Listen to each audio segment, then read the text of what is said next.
各位朋友，你哋好啊！咁之前咧咪去過雙環啊嘅 Amplitude 啫嘛，就話佢咧有好多古董嘅鐘錶啦，亦都有好多新進嘅牌子啊。咁出邊咧呢個Eliga亦都有呢個日內瓦嘅牌子啦，就係 ZRC 啊。咁上次咧就冇特別攞啲錶出嚟睇啦，今次一定要啦。咁當然要攞佢最標誌性嘅潛水錶設計啊，就係呢一個款式咯。當然好多唔同飾面啊，唔同嘅限量版啊，不過咧就攞呢隻做代表啦。有個漸邊藍面好靚啊，錶徑咧就係41.5mm 左右嘅，厚度咧就大概14.5啦。錶耳去錶耳就係咧49mm。咁大家可能覺得見得潛水錶都啊，隻都係差唔多嘅。咁你都可以咁講嘅，好多手錶都有單向旋轉外圈。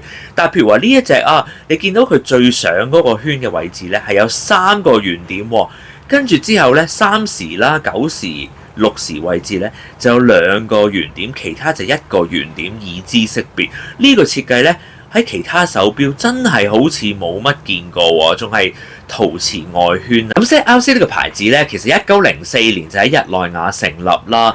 咁跟住啊，佢1917年嘅時候，即係仲打緊第一次大戰咧，佢已經發明咗咧，就係可以有彈弓伸縮嘅金屬錶帶啊！哇，1917年你話犀唔犀利啊？同埋咧，佢個錶冠喺6時位置嘅，咁你解鎖咗之後咧，就可以校時間啦。佢個錶冠個設計好有意思㗎。首先咧，就係唔會喺3時位置有時棘到你其他嘢啊，棘到漁網咁啦。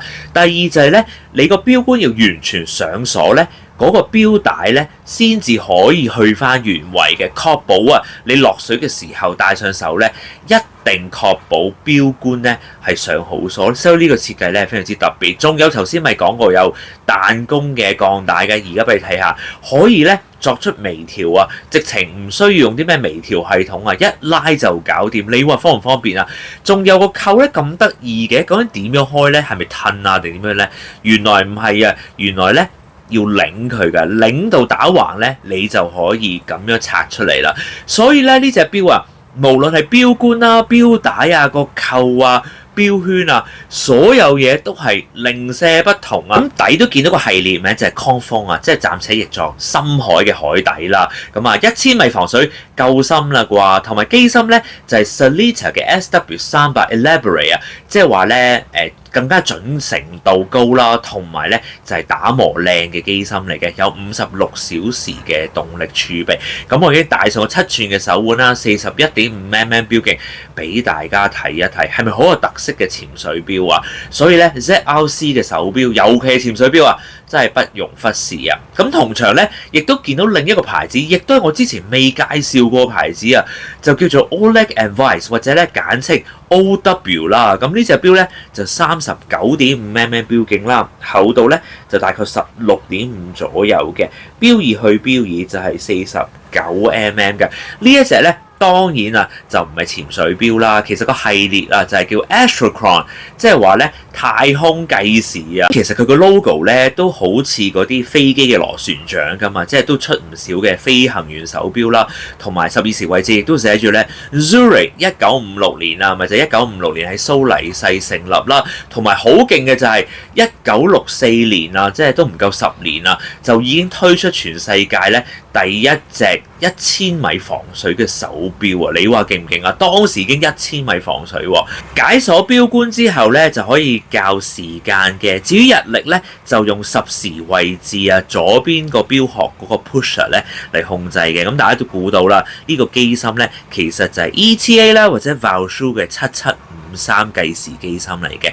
咁我撳2時位置嘅按鈕啦，中置計時秒針就啟動啦。同埋咧，中置計時秒針啊，成個大三角形啊，非常之搶眼啊！咁啊，一陣間咧再睇下啲累計咁樣樣啦。咁啊，亦都照一照咧啲瑞士夜光俾大家睇下嘅。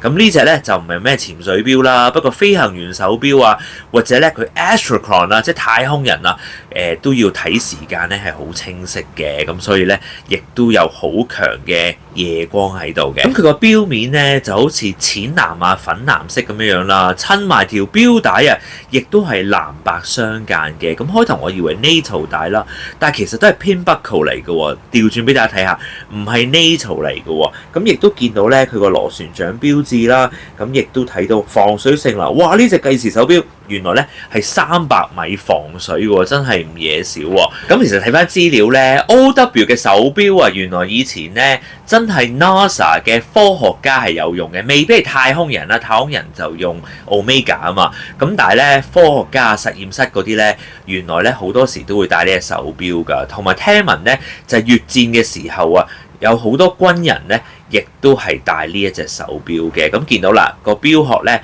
10時位置嗰度就有一個 pusher 嘅。同場亦都有另一隻咧，都有相類似嘅造型嘅，不過咧有少少唔同喎。咁呢一隻咧其實就係 Rallycron 啊。咁顧名思義啦，從個名都知道啦，靈感咧就係來自賽車。俾啲夜光大家睇下，哇！嗰兩個時分針真係好唔同喎，一粒粒咁樣樣喎，真係〜好少見咁樣設計嘅夜光啊！咁啊，總之咧，靈感來自賽車。開頭我以為咩米蘭鋼帶，但係睇睇下咧，原來又係 pin buckle 嚟嘅喎，針扣嚟嘅喎，真係咧兩隻都係啊！開頭以為係 NATO 啊，以為係米蘭鋼帶，原來咧就唔係。戴上個7寸嘅手環，咁咧標極亦都係39.5mm。咁見到3時累計啦，可能俾個分針遮住咗啦，大概計咗5分鐘度嘅。咁我撳2時位置按鈕就停咗佢啦，4時位置歸零。咁啊，曾經都講過啦。總之兩隻計時嘅版本咧，都係用 Valjoux 嘅7753機芯嚟。咁 OW 嗰兩隻咧定價就係